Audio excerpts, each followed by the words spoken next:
Honorable Chief Minister of Arunachal Pradesh, Shri Pema Khandu, Director General Assam Rifles, Lieutenant General Vikas Lakhera, AVSM SM,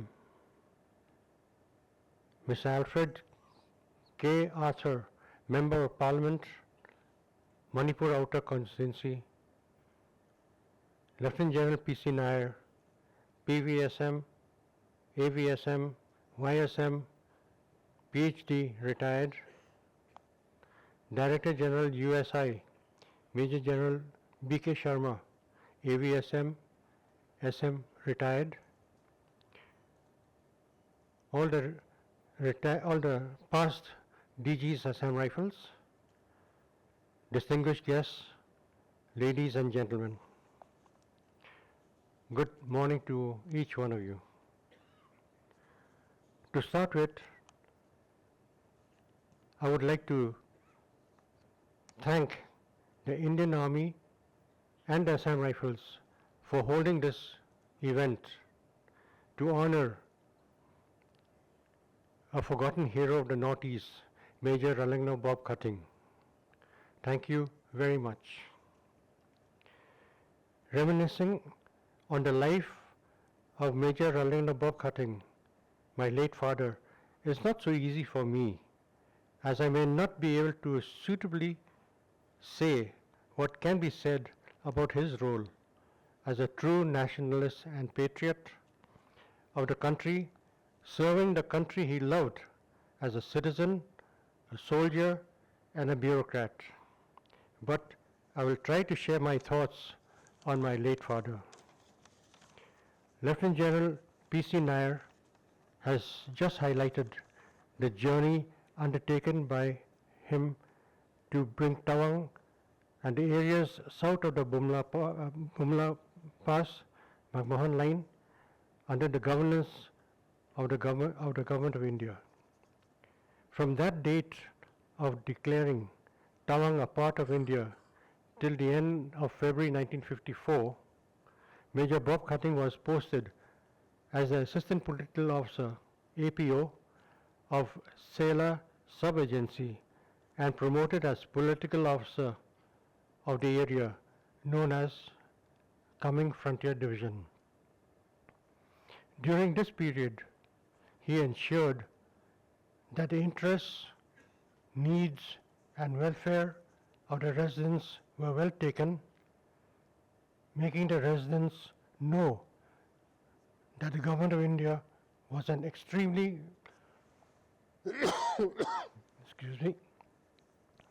was an extremely benevolent and just government which cared for them and their lives. He was very diplomatic, honest, tactful, and sincere, yet firm and stern as well when required while dealing with the people. His attitude, behavior, and decent interactions with them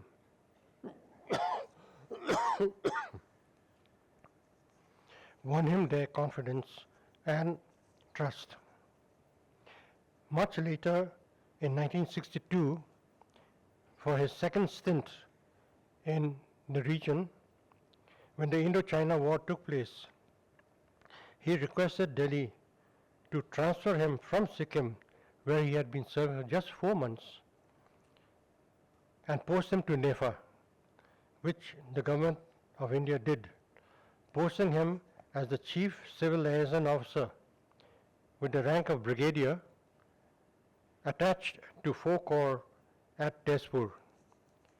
He declined the rank of Brigadier, but was made the Security Commissioner of Nefa, in addition to being the CCLO.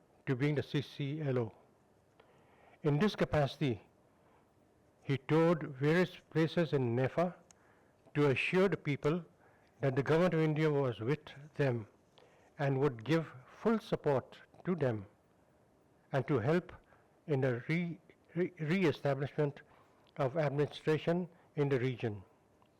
He also assured the people that the army, as on that date and going forward would always take care of their safety. He mentioned that the then Corps Commander, General Sam Bahadur Manekshaw, would fully back them. The people slowly responded positively to respect and trust his words on the role of the army and also the civil administration. While he did his work with compassion, he never forgot about strengthening the security and defense of the nation. To this end, he was instrumental in founding several security forces which exist even till today. During his second stint in NEFA, he was involved with the setting up of the then Special Services Bureau, SSB, now known as Sashastra Seema Bal. In 1954, he was transferred and posted to Twensang Frontier Division, then under NEFA, as the political officer. Militancy was already on, and many attacks, ambushes, skirmishes between the Indian Army and the militants resulted in loss of lives and burning of houses and villages. It was not an easy life compared to the peaceful atmosphere he had in Bomdila, Tawang. Communications was non-existent, and one had to trek long distances to visit places in the vast jurisdiction. The many attacks and desecration of the far-flung villages by the underground militants gave Major Khathing the idea of creating the village guards, locally recruited and trained by the army in weapon handling and tactics.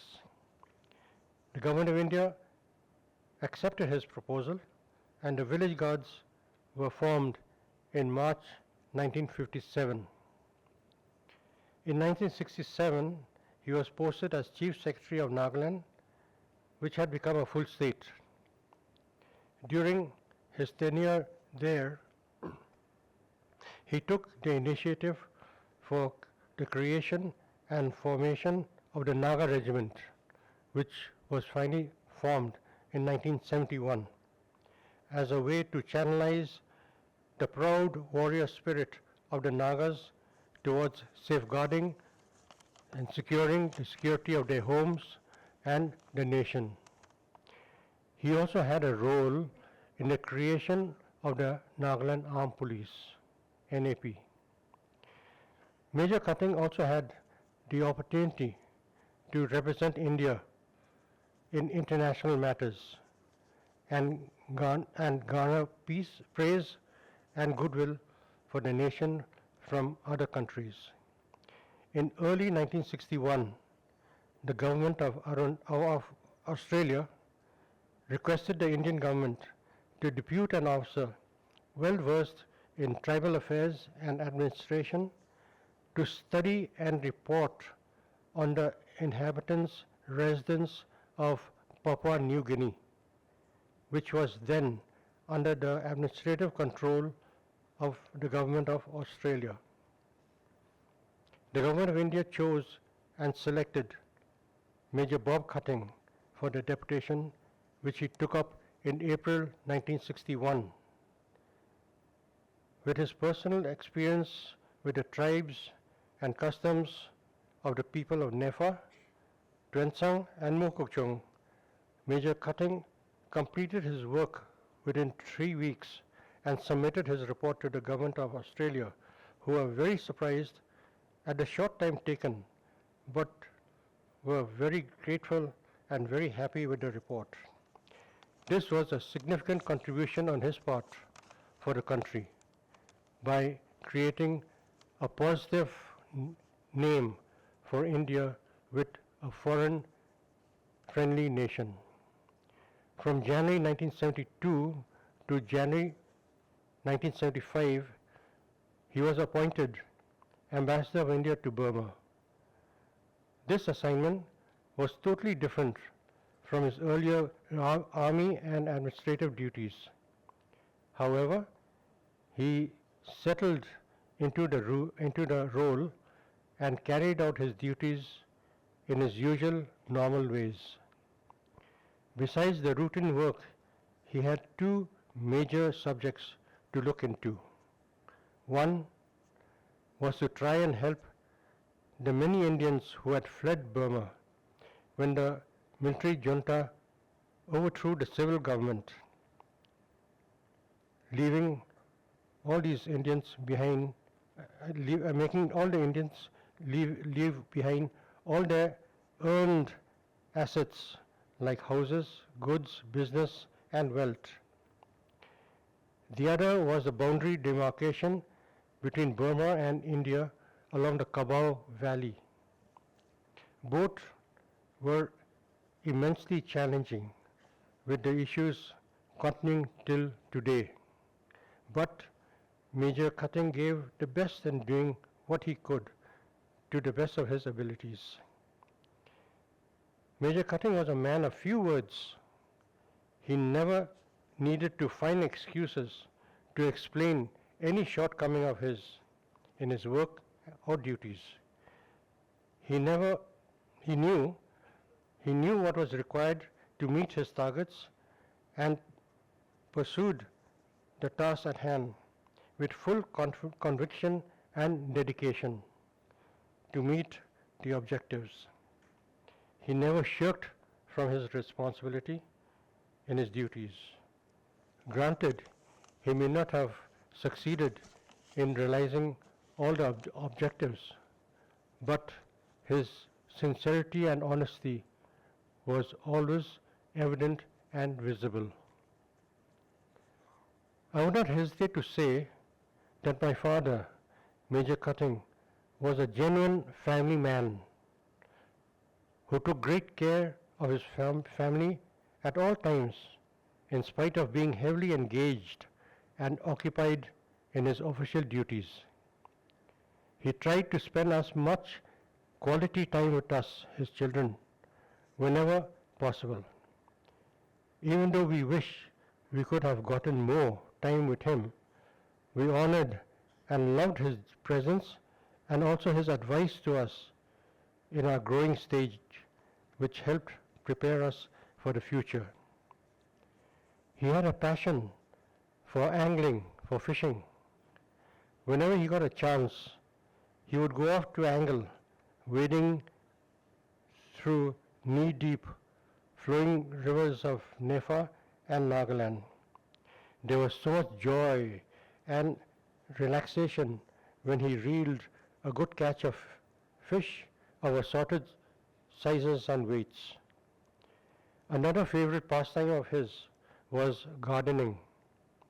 He loved to spend time with the various flowers he had planted, trimming the plants, ensuring correct and proper care and maintenance through all the seasons.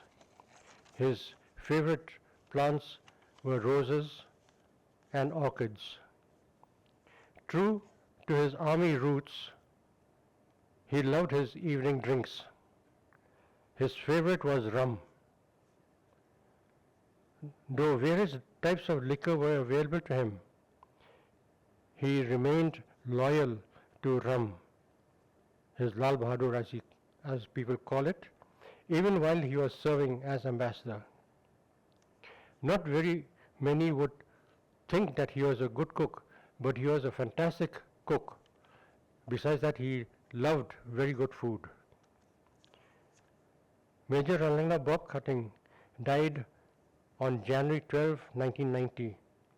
For a while, his role and contributions to the nation were forgotten.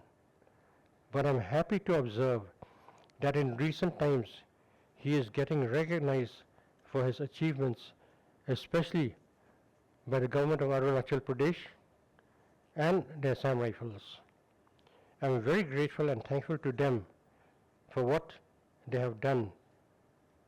It is hoped that the youth of the nation would get to know him and learn about my father and hopefully get inspired to contribute to the growth and glory of our beloved country. Jai Hind. Thank you.